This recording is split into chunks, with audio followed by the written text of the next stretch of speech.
Hi students.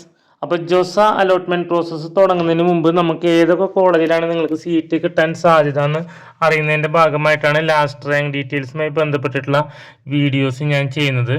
അപ്പോൾ ഓരോ കോളേജസിനും കഴിഞ്ഞ വർഷത്തെയും മുന്നത്തെ വർഷങ്ങളിലൊക്കെ ലാസ്റ്റ് റാങ്ക് എങ്ങനെയാണ് ഫ്ലക്ച്വേറ്റ് ചെയ്യുന്നത് എന്നതിനെ പറ്റി ഒരു ഐഡിയ കിട്ടാൻ വേണ്ടിയിട്ടാണ് ഞാൻ ഈ വീഡിയോ ചെയ്യുന്നത്. അപ്പോൾ കഴിഞ്ഞ വർഷം ഇന്ന റാങ്ക് വരെ കിട്ടിയെന്ന് വെച്ചിട്ട് ഇത്തവണ ആ റാങ്ക് വരെ കിട്ടും എന്ന് റൂളൊന്നുമില്ല.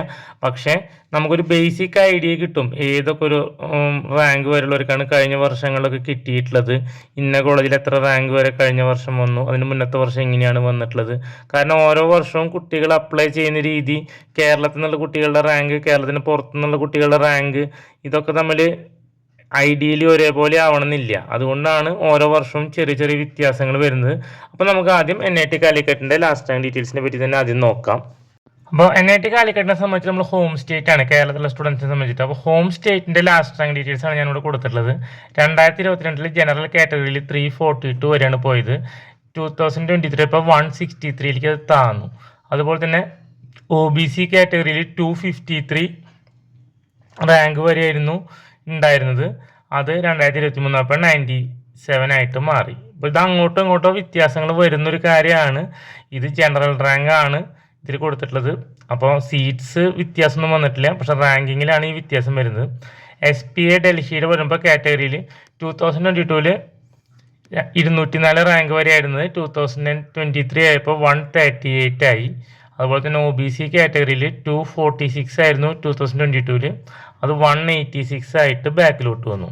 അപ്പോൾ ഇത് ആർക്കിടെക്ചറിൻ്റെ ട്രെൻഡ് ഇത്തരം ടോപ്പ് ഇൻസ്റ്റിറ്റ്യൂഷനിൽ ലീഡിംഗ് ആയിട്ട് നിൽക്കുന്നു എന്നാണ് ഇതിൽ നിന്ന് നമ്മൾ മനസ്സിലാക്കേണ്ടത്. അപ്പോൾ അടുത്തത് SPA ഭോപ്പാലിലേക്ക് കടക്കുന്നു. SPA ഭോപ്പാലിൽ ഓപ്പൺ കാറ്റഗറിയിൽ 429 ആയിരുന്നു 2022, 2023 345 ആയി. OBC കാറ്റഗറിയിൽ 423 ആയിരുന്നു 2022 റാങ്ക്, 2023 ആയപ്പോൾ 293 ആയി. അപ്പോൾ ഇതൊക്കെയാണ് ലീഡിംഗ് ആയിട്ട് വരുന്ന SPAs.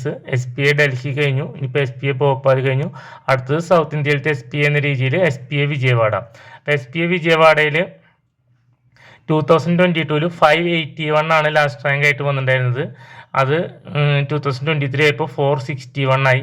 അതുപോലെ തന്നെ OBC കാറ്റഗറിയിൽ 345 ആയിരുന്നു 2022, 2023 ആയപ്പോൾ 312 ആണ് ലാസ്റ്റ് റാങ്ക് ആയിട്ട് അവസാനിച്ചത്. ഇനി നമുക്ക് ഉള്ളത് ബാക്കിയുള്ളത് NITs ആണ്. അപ്പോൾ സൗത്ത് ഇന്ത്യൻ തുടങ്ങുകയാണെങ്കിൽ NIT ട്രിച്ചി കാറ്റഗറിയിൽ ഓപ്പൺ കാറ്റഗറിയിൽ 2022 248 ആയിരുന്നു, അത് 2023 ആയപ്പോൾ 260 ആയി. കുറച്ച് മുന്നിലോട്ടാണ് പോയിട്ടുള്ളത്. OBC 246 ആയിരുന്നത് 127 ആയി, അതാണെങ്കിൽ ബാക്കിലേക്കും വന്നു. അപ്പോൾ ഓപ്പൺ കാറ്റഗറിയിലാണ് ചെറിയൊരു റാങ്ക്, ചെറിയൊരു ഫ്ലക്ച്വേഷൻ മുകളിലോട്ട് വന്നിട്ടുള്ളത് NIT ട്രിച്ചിയുടെ കാര്യം എടുക്കുമ്പോൾ. അടുത്ത കോളേജായിട്ട് ഞാൻ എടുത്തിട്ടുള്ളത് MNIT ഭോപ്പാലാണ്. MNIT ഭോപ്പാലിൽ ഓപ്പൺ കാറ്റഗറിയിൽ 941 ആണ് 2022 റാങ്ക് വന്നിട്ടുള്ളത്, 2023 ആയപ്പോൾ 905 അതിലെത്തി. അതുപോലെ തന്നെ OBCയിൽ 547 ആയിരുന്നു 2022, 2023 ആയപ്പോൾ 410 ആണ് MNIT ഭോപ്പാലിലെ ലാസ്റ്റ് റാങ്ക് ഡീറ്റെയിൽസ് ആയിട്ട് വരുന്നത്. അപ്പോൾ ഇത് ഓരോ വർഷവും ഫ്രണ്ടിലോട്ടോ ബാക്കിലോട്ടോ ചെറിയ രീതിയിൽ വ്യത്യാസങ്ങൾ വരുന്നുണ്ടെന്നുള്ളൊരു കാര്യം നിങ്ങൾക്കൊരു ബേസിക് ഐഡിയ കിട്ടിക്കാണും. അടുത്ത കോളേജായിട്ട് ഞാൻ എടുത്തിട്ടുള്ളത് MNIT ജയ്പൂരാണ്.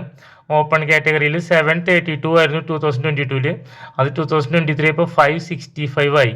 OBC കാറ്റഗറിയിൽ 448 ആയിരുന്നത് 386 ആയി. അപ്പോൾ ഈ ബാക്കിലേക്ക് വരുന്ന ഒരു ട്രെൻഡ് കൂടുതൽ കോളേജിൽ കാണിക്കുന്നത് ആ കോളേജിൻ്റെ ക്വാളിറ്റി ഓരോ വർഷം കഴിയുന്തോറും മുന്നോട്ട് വരുന്നുണ്ട് എന്നുള്ളതാണ് മനസ്സിലാക്കേണ്ടത്. അപ്പോൾ കൂടുതൽ കുട്ടികൾ അത് ഓപ്റ്റ് ചെയ്യുന്നു. ഇനി NIT ഹമീർപൂർ എടുക്കുകയാണെങ്കിൽ ഓപ്പൺ കാറ്റഗറി റാങ്കിൽ 2022 985 ആയിരുന്നു, 2023 1041 വരെ കിട്ടി. OBC കാറ്റഗറിയിൽ 584 ആയിരുന്നു 2022, 2023 ആയപ്പോൾ 577 ആണ് OBC കാറ്റഗറിയിലത്തെ ലാസ്റ്റ് റാങ്ക് ആയിട്ട് വന്നിട്ടുള്ളത്. അടുത്തത് NIT റൂർക്കേല. NIT റൂർക്കേല വരുമ്പോൾ ഓപ്പൺ കാറ്റഗറിയിൽ 622 ആയിരുന്നു, 2023 ആയപ്പോൾ 490ലേക്ക് താഴോട്ട് വന്നു. അതുപോലെ തന്നെ 325 ആയിരുന്ന OBC റാങ്ക് 313 എന്നുള്ള രീതിയിൽ താഴോട്ട് വന്നു. അപ്പോൾ ഈ ഒരു ലാസ്റ്റ് റാങ്ക് ഡീറ്റെയിൽസിൻ്റെ വീഡിയോ നിങ്ങൾ കാണുമ്പോൾ നിങ്ങൾക്ക് ബേസിക് ആയിട്ട് ഒരു ഐഡിയ കിട്ടുക എന്നുള്ളതാണ്. കൂടുതൽ എന്തെങ്കിലും ഡൗട്ട്സ് ഉണ്ടെങ്കിൽ കമൻറ്റ് ബോക്സിൽ കമൻറ്റ് ചെയ്യാം. Next NIT Patna. NIT പട്നയിൽ 2022 1134 ആയിരുന്നു ജനറൽ കാറ്റഗറി റാങ്ക്. അത് 1065 ആയി 2023. അതുപോലെ തന്നെ OBCയിൽ 616 ആണ് 2022 വന്നെങ്കിൽ 2023 ഇപ്പോൾ 547 ആയി. ഇത് ജോസ 6 അലോട്ട്മെന്റ്സിന്റെ ഒരു ബേസിലുള്ളതാണ് ഞാൻ ഈ വീഡിയോ ചെയ്യുന്നത്. ജോസ അലോട്ട്മെന്റ് കഴിഞ്ഞു കഴിഞ്ഞാൽ ലോ റാങ്ക് കിട്ടിയ കുട്ടികൾക്ക് വീണ്ടും ഒരു അവസരവുമായിട്ട് വരുന്നുണ്ട്. അതിനെപ്പറ്റി ഞാൻ നെക്സ്റ്റ് വീഡിയോസിൽ അപ്ഡേറ്റ് ചെയ്യുന്നതായിരിക്കും. VNIT നാഗ്പൂർ എടുക്കുകയാണെങ്കിൽ ഓപ്പൺ കാറ്റഗറിയിൽ 885 ആയിരുന്നു, 2023 691 ആണ് വന്നത്. OBC കാറ്റഗറിയിൽ 2023 360 ആണ്. അപ്പോൾ നമുക്ക് ഡാറ്റാസ് കറക്റ്റ് വെരിഫൈ ചെയ്യാത്ത ഡാറ്റാസ് ആയതുകൊണ്ടായിരിക്കും 2022 ഡാറ്റ ഞാൻ അപ്ഡേറ്റ് ചെയ്യാത്തത് ഈ സ്ലൈഡിൽ. അപ്പോൾ എന്നാലും ഒരു ബേസിക് ഐഡിയ എല്ലാ കോളേജിനെ പറ്റി കിട്ടുന്ന രീതിയിലുള്ള ഡാറ്റാസ് എല്ലാം തന്നെ ഞാൻ ഈ സ്ലൈഡ്സിൽ ഇൻക്ലൂഡ് ചെയ്തിട്ടുണ്ട്. ഇനി മിസോറാം യൂണിവേഴ്സിറ്റിയിലെ കാറ്റഗറിയിൽ 1772 ആണ് 2022 റാങ്ക്. 2023 ആയപ്പോൾ 1299 ആയി. അതുപോലെ തന്നെ OBCയിൽ അവിടെ ലാസ്റ്റ് റാങ്ക് ഡീറ്റെയിൽസ് നമുക്ക് അവൈലബിൾ ആയിട്ടില്ല. അതുകൊണ്ടാണ് ഞാനത് രണ്ടും നില്ലായിട്ട് ഇട്ടിട്ടുള്ളത്. അടുത്തതായിട്ട് വരുന്നത് ശ്രീ മാതാ വൈഷ്ണോദേവി യൂണിവേഴ്സിറ്റി ആണ്.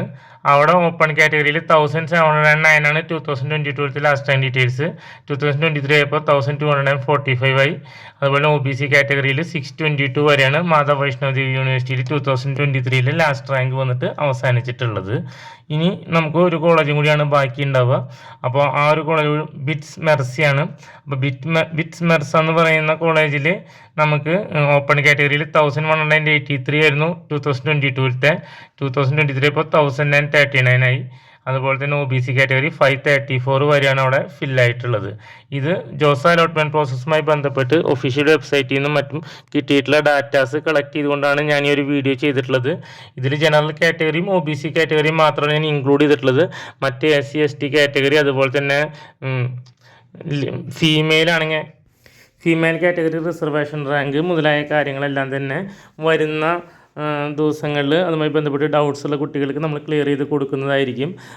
ഒഫീഷ്യൽ വെബ്സൈറ്റിൽ നിങ്ങൾക്കും ഇത് ലഭിക്കുന്നതാണ്. നിങ്ങൾക്കും ക്രോസ് ചെക്ക് ചെയ്യാവുന്നതാണ്. എങ്കിലും നിങ്ങൾക്ക് ക്രിസ്പായിട്ട് കിട്ടാൻ വേണ്ടിയിട്ട് ഞാനിത് വീഡിയോ ആയിട്ട് ചെയ്തിടുന്നതാണ്. ഇനി വരും ദിവസങ്ങളിൽ ലോ റാങ്ക് കിട്ടിയ കുട്ടികൾക്ക് JEE വഴി അലോട്ട്മെൻറ്റ് എങ്ങനെ ശ്രമിക്കാം മുതലായ വീഡിയോസ് ഞാൻ വരും ദിവസങ്ങളിൽ അപ്ഡേറ്റ് ചെയ്യുന്നതായിരിക്കും. Thank you.